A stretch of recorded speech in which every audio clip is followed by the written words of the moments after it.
नमस्कार दोस्तों, स्वागत है आप सभी का दिव्य सृजन में। दोस्तों, संस्कृत में एक श्लोक है, यथा चतुर्भि कनकम परीक्ष्यते निर्घषणम छेदन तापताड़नः तथा चतुर्भि पुरुषः परीक्ष्यते त्यागेन शीलेन गुणेन कर्मणा। जिसका अर्थ ये है कि घिसने, काटने, तापने और पीटने, इन 4 तरीकों से जैसे सोने का परीक्षण होता है, इसी तरह त्याग, शील, गुण और कर्मों से पुरुष की परीक्षा होती है। इसी श्लोक से मिलती जुलती आज की कहानी है, जिसका शीर्षक है राजा उशीनर की परीक्षा। महाराज शिवी के उत्तराधिकारी राजा उशीनर जब से राज सिंहासन पर बैठे थे, तभी से धरती के सारे दुख दारिद्र दूर हो गए थे। उनके शासनकाल में ठीक समय पर वर्षा होती थी और अपने अपने समय में शरद और वसंत ऋतुओं का आगमन होता था। वसंत ऋतु आने पर मोहक सौंदर्य धरती और आकाश में चारों ओर फैल जाता था। राज्य में कोई भी ऐसा परिवार नहीं था जिसे किसी भी तरीके का कष्ट हो। यही नहीं, राजा उशीनर ने अपने सारे साम्राज्य में ये घोषणा कर दी थी कि जिस किसी को भी किसी भी प्रकार का कष्ट हो, वो सीधे आकर राजा से मिले, रोग हो या दोष हो, और चाहे कोई मामूली प्रकार की बीमारी ही क्यों ना हो, राजा उशीनर का शासन हमेशा अपनी प्रजा की सहायता के लिए सब कुछ करने को तैयार रहता था। चाहे रात हो चाहे दिन, बहुत तेजी से बारिश हो रही हो या तूफान ही क्यों ना हो, राजा उशीनर के कर्मचारी प्रजा के हित के लिए कभी भी प्रमाद नहीं करते थे, यानी मना नहीं करते थे, और ऐसा मौका ही नहीं आने देते थे कि प्रजा वर्ग का कोई व्यक्ति अपनी कष्ट कहानी लेकर राजा के पास पहुंच जाए। राजा उशीनर हर साल एक महान यज्ञ करते थे और उसकी विधिवत समाप्ति होने पर उनके खजाने में जो कुछ भी धन संपदा होती थी, उन्हें सुपात्रों को दान कर देते थे। यहाँ तक कि अपने पहनने ओढ़ने के कपड़े और खाने पीने के बर्तन भी वो दान में दे देते थे, और यज्ञ के बाद 2-1 दिनों तक मिट्टी के बर्तनों में पत्तल में भोजन किया करते थे और ऋषियों मुनियों की तरह वल्कल धारण करके अपना सब काम चलाते थे। राजा उशीनर के इस महान त्याग और यज्ञ निष्ठा की चर्चा पृथ्वी भर में फैल गई थी, और ऐसे बहुत कम राजा थे जो उनके शासन के अधीन रहकर चलने में अपना गौरव समझते रहे हों। इसका परिणाम ये हुआ कि सारी धरती पर राजा उशीनर का बड़ा नाम हो गया, और जो अंदर ही अंदर उनका सारी तरफ चारों ओर यश और प्रभाव देखकर जलते थे, वो राजा भी कभी उनके सामने आकर च्यों करने का भी साहस नहीं करते थे। इसी तरह कई साल बीत गए और राजा उशीनर के राज्य में पृथ्वी पर ना तो कोई युद्ध हुआ और ना वैर विद्रोह की कहीं कोई चर्चा ही सुनाई पड़ी। धरती के सारे लोग इतने सुख संतोष और शांति के साथ जीवन बिता रहे थे कि उनके मन से देवताओं के स्वर्ग लोक को प्राप्त करने की कामना भी मानो भूल ही गए थे। अब धीरे धीरे धरती की ये सुख शांति भरी चर्चा देवलोक में भी पहुंची, और देवताओं ने भी राजा उशीनर के तप, त्याग और प्रभाव को मन से स्वीकार कर लिया। लेकिन यहाँ पर देवताओं के स्वामी इंद्र को स्वर्गलोक में राजा उशीनर के इस बढ़ते हुए महत्व और प्रभाव से स्वभावत ही बड़ी चिढ़ हुई। वो ये नहीं बर्दाश्त कर पाए कि धरती के बाद स्वर्ग में भी राजा उशीनर का प्रभाव और यश बढ़ता रहे। आखिरकार थे तो वो स्वर्ग के राजा ना, देवताओं के स्वामी थे। मृत्यु लोक के एक मनुष्य का स्वर्गलोक में ऐसा व्यापक प्रभाव और महत्व स्वीकार करना उन्हें उचित नहीं मालूम पड़ा, क्योंकि अतीत में ऐसा कभी हुआ ही नहीं था। एक दिन देवराज इंद्र ने अपने बहुत ही प्रमुख सहयोगी अग्निदेव को बुलाकर स्वर्गलोक में राजा उशीनर के बढ़ते हुए प्रभाव की चर्चा के साथ जब उनसे अपनी चिंता प्रकट की, तब अग्निदेव ने बड़े स्पष्ट ढंग से कहा, देवराज, मैं भी सम्राट उशीनर के गुणों का, उनके त्याग और तप का, उनकी यज्ञ निष्ठा और दान परायणता का प्रशंसक हूँ। सच बात तो ये है कि जब ये धरती बनी, मैंने उशीनर के समान ऐसा कोई दूसरा राजा देखा ही नहीं था, जो सब प्रकार से अपनी प्रजा का हित करे, अपने प्रजा के हित की कामना करता रहे। वैसे तो ऐसे कई सारे राजा हो चुके हैं जो अपने समय में सर्वाधिक लोकप्रिय और प्रजा के हितैषी रहे हैं, लेकिन पूरी तरीके से राजा उशीनर की समानता करने वाला मुझे तो कोई दूसरा दिखाई ही नहीं पड़ता। वो सामान्य मनुष्य तो है, अमर नहीं है, लेकिन उसकी साधना और तपस्या हम अमरों से भी बढ़कर है। देवराज, उनसे ईर्ष्या करना उचित नहीं है। मैं तो मानता हूँ कि विधाता की इस सृष्टि में समस्त सद्गुणों के आश्रय के रूप में उशिनर जैसे सर्वत्यागी और विवेकवान राजा को होना बहुत ज़्यादा जरूरी है। धरती पर उसी के शासन का ये परिणाम है कि इधर अनेक वर्षों से हम देवता लोग भी सुख शांति से स्वर्ग में सुख भोग रहे हैं। नहीं तो आए दिन पृथ्वी की परेशानियों में हमारी भी परेशानी बढ़ जाती है।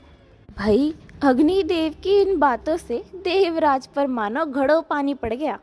कुछ समय तो वो चुप रहे, फिर लंबी सांसें खींचते हुए विषाद भरे स्वर में बोले, बड़े ही दुखी होकर, अग्नि, मैं तुमसे ऐसी आशा नहीं करता था, क्योंकि स्वर्ग की सुख शांति की कल्पना में तुम्हारे सक्रिय सहयोग की मुझे नितांत अपेक्षा रहती है।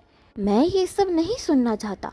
मैं तो चाहता हूँ कि जैसे भी हो हमें उशीनर की तपस्या को खंडित करना होगा, क्योंकि कहीं ना कहीं ऐसा ना हो जाए कि वो धरती पर अखंड साम्राज्य भोगने के बाद स्वर्ग के साम्राज्य की भी अभिलाषा करने लगे, जिससे हम सभी संकट में आ जाएंगे। भाई, देवराज इंद्र की ये बातें भी स्पष्ट थी और सही भी थी कुछ हद तक। अग्नि को जब इसका अनुभव हुआ तो वो भी चिंतित स्वर में बोले, देवराज, आप दूरदर्शी हैं, मेरा तो इस ओर ध्यान भी नहीं था। ठीक है, हमें उशीनर के त्याग और तप को बड़ी कड़ी परीक्षा लेकर खंडित करना चाहिए। आप जैसा कहेंगे मैं वैसा करने के लिए हमेशा तैयार हूँ। देवराज बोले, तो अब देरी करने की ज़रूरत नहीं है। हमें जल्दी से जल्दी पृथ्वी पर चलकर उशीनर के त्याग और तप की कड़ी परीक्षा लेनी है। मैं ये देखना चाहता हूँ कि वो कितना बड़ा धार्मिक और त्यागी है। अच्छा, तो ये होगा कि हम उसके त्याग और तप का गरज चूर चूर कर दें। अग्नि भी सहमत हो गए। इस तरीके से आपस में अपना सलाह मशवरा करके और सलाह पक्की करके देवराज इंद्र और अग्नि स्वर्ग से चलकर मृत्युलोक यानी पृथ्वी में पहुँचे और महाराज उशीनर की राजधानी में पहुँचे। उसके बाद इंद्र ने तो बाज पक्षी का और अग्नि ने कबूतर का रूप धारण कर लिया। संयोग से उस अवसर पर भी महाराज उशीनर अपने सालाना यज्ञ के अनुष्ठान में लगे हुए थे। उनका यज्ञ निर्विघ्न चल रहा था और खुद महाराज उशीनर भी हजारों होताओं के साथ यज्ञ कुंड में आहुति डाल रहे थे। प्रमुख पंडित और आचार्य वेद मंत्रों का पाठ कर रहे थे और चतुर्दिक सहस्त्रों की संख्या में दर्शक मौजूद थे। इसी बीच एक कबूतर यज्ञ मंडप में घुस गया और राजा उशीनर की गोद में अपने घायल पंखों को फड़फड़ाते हुए गिर पड़ा। उसके शरीर में से रक्त की बूंदें चू रही थी और अपने प्राणों के भय से वो करुणा भरी आवाज़ें कर रहा था। उस घायल कबूतर के गिरने के साथ ही एक क्रुद्धबाज पक्षी भी यज्ञ मंडप में उड़ता हुआ पहुंच गया और एक ऊंचे स्थल पर बैठकर कबूतर को अपने पंजों में कस लेने के लिए जैसे उतावला होने लगा, वैसे ही कबूतर उशीनर की गोद में पंखों में छुपकर बैठ गया, जैसे कि वो राजा उशीनर का काफी सालों से पालतू रहा हो। यज्ञ मंडप में ऐसी दुर्घटना की वजह से उसी समय सनसनी सी फैल गई। सब चुप हो गए, चारों ओर सन्नाटा छा गया। ऐसा इसलिए क्योंकि बहुत सालों से राजा उशीनर के साम्राज्य में ऐसी कोई घटना घटी ही नहीं थी। राजा के वस्त्र भी उस कबूतर के खून से भीग चुके थे। इसलिए आचार्य, पुरोहित, होतागण, कर्मचारी और दर्शक सभी विस्मय में पड़ गए, बहुत हैरान हो गए और डर भी गए। सबकी नज़र कबूतर की ओर देखने लगी। अभी कुछ ही समय बीता होगा कि गुस्से में हुआ बाज गंभीर वाणी में बोल पड़ा, राजन, आपकी न्याय निष्ठा और विवेक बुद्धि का इस धरती पर बहुत मान किया जाता है। वो कबूतर जो आपकी गोद में छुपकर बैठ गया है, वो मेरा आज का आहार है। मैं कई दिनों से भूखा हूँ, इसलिए आप उसे छोड़ दें। तो मैं अपनी भूख शांत कर सकूं। बाज की ऐसी तेजस्विनी वाणी ने राजा उशीनर और उनके यज्ञ मंडप को भौचक्का कर दिया। थोड़ी देर तक तो कोई कुछ भी नहीं बोल सका। उसके बाद राजा ने कहा, पक्षी, शरणागत की रक्षा करना मानव मात्र का परम धर्म है। जो व्यक्ति प्राण भय से अपनी शरण में आए हुए प्राणी की रक्षा नहीं करता, उसे ब्रह्म हत्या या गो हत्या के समान पाप लगता है। इसलिए मैं राजा और धर्म मर्यादा का जानकार होकर ऐसा कठोर पाप कैसे कर सकता हूँ। उसी समय बाज बोला, महाराज, प्राणी मात्र की प्राण रक्षा आहार के द्वारा ही होती है। मैं कई दिनों से भूखा हूँ, बहुत भूखा हूँ। यदि मुझे आज आहार नहीं मिला तो मैं मर जाऊँगा, और मेरे मरने से मेरी परिवार में सभी आश्रित भी मर जाएंगे, क्योंकि मैं ही अकेला उन सबकी जीविका जुटाने वाला हूँ। इसलिए आप अगर प्राणी को बचाकर हम बाकी प्राणियों को मारना चाहते हैं तो क्या ये कठोर पाप नहीं होगा? मैं तो समझता हूँ कि इससे आप और आप, सिर्फ आप ही पाप के भागी बनेंगे। राजा उशीनर तो कुछ समय के लिए सचमुच धर्म संकट में पड़ गए। फिर सोच विचार कर बोले, पक्षी, तुम्हारा कथन ठीक हो सकता है, लेकिन तुम्हें तो केवल आहार चाहिए। कबूतर को ना मारकर तुम और कोई आहार क्यों मुझसे नहीं ले लेते? भैंसे, सूअर, बकरा, भेड़, जिस किसी पशु का मांस तुम खाना चाहते हो उसे मैं तुम्हारे लिए तैयार कर सकता हूँ। तुम आज्ञा करो, मैं उसी समय तुम्हारे आहार की व्यवस्था कर दूंगा। बाज बोला, राजन, विधाता ने बाज के लिए उत्तम भोजन की व्यवस्था कबूतर के मांस के रूप में ही की है। मैंने अपने बाल्यकाल से कबूतर को छोड़कर किसी और जीव जंतु का मांस तो खाया नहीं है, और ना आगे खाने का मेरा कोई विचार है। इसलिए मुझे तो आप मेरा ये कबूतर ही दे दीजिए। राजा उशीनर को बाज की ये बात बहुत अजीब लगी। कुछ समय सोचते हुए फिर बोले, पक्षी, तुम्हारा कहना ठीक हो सकता है, लेकिन मैं राजा हूँ। मैं अपने शरणागत की रक्षा के लिए सारे राजपाट को भी छोड़ सकता हूँ।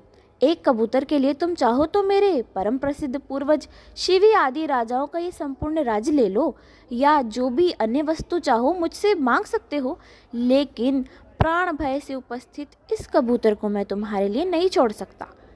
इस पर बाज बोला, किंतु राजन, मैं भी इस कबूतर के मांस को खाकर ही अपना जीवन धारण कर सकता हूँ।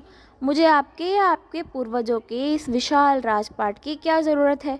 भला जब मेरे प्राण ही नहीं रहेंगे तो मैं आपका राजपाट और ये धन धरती लेकर क्या करूँगा? राजा बोला, पक्षी, इसलिए तो मैं कह रहा हूँ कि इस कबूतर को छोड़कर जिस किसी आहार द्वारा तुम अपनी ये जो भोजन की क्षुधा है इसे शांत कर सको, उसकी व्यवस्था मैं जल्दी से जल्दी कर देता हूँ। लेकिन कृपा कर इस कबूतर को तुम छोड़ दो, और मुझसे ये मत कहो कि मैं इस कबूतर को छोड़ दूँ। बाज बोला, महाराज, मैं देख रहा हूँ कि आपके दिल में इस कबूतर के लिए जितनी ममता है उतनी मेरे प्राणों की रक्षा के लिए नहीं है। राजा को तो समान समझना चाहिए, सबको समदर्शी होना चाहिए। मैं भी तो केवल अपने प्राणों की रक्षा के लिए ही आपसे अपने ये आहार इस कबूतर की मांग कर रहा हूँ, लेकिन आप हैं जो कबूतर की रक्षा के लिए मेरा और मेरे पूरे परिवार का विनाश करना चाहते हैं। राजा बोला, पक्षी, मेरी दृष्टि में तुम दोनों बराबर हो। मैं तुम्हारे प्राणों की रक्षा के लिए भी सब कुछ करने को तैयार हूँ, केवल इस कबूतर की मांग तुम मुझसे मत करो। बाज बोला, राजन, आप यदि इस कबूतर के लिए इतना स्नेह दिखा रहे हैं तो मैं इसके बराबर आपके शरीर का मांस लेकर संतुष्ट हो सकता हूँ। यदि ऐसी व्यवस्था आप कर सकते हैं तो मैं इस कबूतर को छोड़ सकता हूँ। बाज की ऐसी अप्रत्याशित वाणी, जिसको किसी ने सोचा भी नहीं था, ऐसा सुनकर पूरा यज्ञ मंडप सिहर उठा। पुरोहित, होतागण और आचार्य का दिल कांप उठा। दर्शक भयभीत हो गए। राजा उशीनर का मुंह ताकने लगे सब, लेकिन राजा उशीनर थे कि उन्होंने हंसते हुए बाज की ये अभिलाषा भी पूरी कर दी। अपने अंगरक्षकों को उसी समय मांस तोलने के लिए तराजू और अपने शरीर के मांस काटने के लिए तेज छुरी लाने की आज्ञा दे दी। यज्ञ का संपूर्ण कार्यकलाप रुक गया और सबके सामने राजा उशीनर ने कबूतर को तराजू के एक पल्ले में रखकर दूसरे पल्ले में अपने शरीर से मांस काट काट कर रखना शुरू कर दिया। बहुत अद्भुत दृश्य था। वो छोटा सा कबूतर था, किंतु उसका वजन धीरे धीरे इतना बढ़ गया कि राजा उशीनर के शरीर के सभी अंग लगभग मांस विहीन हो गए। फिर भी उसके वजन के बराबर का मांस उनके शरीर में नहीं निकल सका। फिर तो राजा उशीनर उस कबूतर की रक्षा के लिए खुद दूसरे पल्ले पर बैठ गए। उनके तराजू में बैठते ही यज्ञ मंडप में आकाश से पुष्पों की वर्षा होने लगी और चारों दिशाओं से राजा उशीनर के जप और तप, इन सब के बलिदान की मांगलिक चर्चा के साथ जय जयकार होने लगी। दर्शकों ने देखा कि ना तो वहाँ बाज पक्षी है और ना तराजू पर बैठा हुआ घायल कबूतर ही है, किंतु सामने देवराज इंद्र और अग्निदेव अपने अपने तेजस्वी स्वरूप से यज्ञ मंडप को चकाचौंध कर रहे हैं और मुस्कुरा रहे हैं। और उधर दूसरी ओर तराजू के एक पल्ले पर रखे हुए राजा उशीनर के शरीर के मांस और घायल शरीर के स्थान पर उनका युवा शरीर विराजमान है। उनके उस सर्व सुंदर शरीर में ना तो कहीं कोई घाव है और ना चिंता की कोई रेखा है। वो पहले से भी और ज़्यादा अधिक सुंदर, युवा और आकर्षक दिखाई पड़ रहे हैं। फिर तो राजा उशीनर ने तराजू के पल्ले से उठकर देवराज इंद्र और अग्निदेव को विधिवत अभिनंदन किया और अर्घ्यपाद्यानी उनके पैर छूकर पूजा की और वस्तुओं की अर्चना की। इसके बाद राजा उशीनर से प्रसन्न होकर देवराज इंद्र ने कहा, राजन, आपके अनुपम दान, यज्ञ और प्रभाव की चर्चा पिछले दिनों जब स्वर्गलोक में पहुंची तो अग्निदेव और मैंने साथ मिलकर ये निश्चय किया कि आपकी परीक्षा क्यों न ली जाए। इसलिए मैंने ही खुद बाज का और अग्निदेव ने कबूतर का रूप धारण किया था। आप हम लोगों की इस कठोर परीक्षा में अव्वल आए। आज आपने जो अद्भुत काम किया है, जो ऊंचा आदर्श उपस्थित किया है, वो धरती पर सदा सदा के लिए अनुपम रहेगा, अमर रहेगा। हम आप पर परम प्रसन्न हैं और आपको एक वह अक्षय स्वरलोक प्रदान कर रहे हैं जो जीवधारियों के लिए हमेशा दुर्लभ रहा है। ये कहकर देवराज इंद्र और अग्नि राजा उशीनर के यज्ञ मंडप से अंतर्धान होकर अपने लोक को वापस चले गए और राजा उशीनर ने अपना ये यज्ञ पूरा कर लिया। यज्ञ के बाद अनेक सालों तक उन्होंने इस धरती पर राज्य किया। पुराणों का कहना है कि राजा उशीनर ने अपने शरीर का जितना मांस काटकर बाज को खाने के लिए तराजू के एक पल्ले पर रखा था, अग्नि ने उसका कई गुना करके सुवर्ण के रूप में उन्हें वापस कर दिया और राजा उशीनर ने उस सारे सुवर्ण को यज्ञ में भाग लेने वाले पुरोहितों और होताओं आदि में बांट दिया था। तो जब तक राजा उशीनर इस पृथ्वी पर रहे तब तक उनके दान और यज्ञ की परिपाटी उसी तरह चलती रही और जब उन्होंने काल धर्म से अपने शरीर का त्याग किया तब दिव्य देह धारण कर सुवर्ण के सुसज्जित रथ में बैठकर वो अक्षय स्वर्ग की प्राप्ति करने चले गए और स्वर्गलोक में बाकी देवताओं के साथ देवराज इंद्र और अग्निदेव ने भी उनका स्वागत किया। दोस्तों, आशा करती हूँ कि आपको इस कहानी से प्रेरणा मिली होगी और बहुत अच्छी लगी होगी। दोस्तों, इस कहानी से हमें सबसे बड़ी शिक्षा तो यही मिलती है कि किसी भी शरणार्थी के हमारे पास आने पर हमें उसकी रक्षा करनी चाहिए और दो पक्षों जैसी स्थिति उत्पन्न होने पर, यानी धर्म संकट के समय धैर्य से काम लेना चाहिए, घबराना बिल्कुल भी नहीं चाहिए। जैसा कि हमने कहानी में सुना कि राजा के साथ बाकी के जो यज्ञ में उपस्थित लोग थे वो घबरा गए, लेकिन राजा ने धैर्य से काम लिया। और साथ ही ऐसे तो कई राजे हुए हैं जो अतीत में राजगद्दी पर बैठे हैं, लेकिन हम आज तक उनके बारे में सुनते आए हैं जो गुणवान थे। इसीलिए मनुष्य गुणों से ही बड़ा बनता है, न कि किसी ऊंचे स्थान पर बैठ जाने से।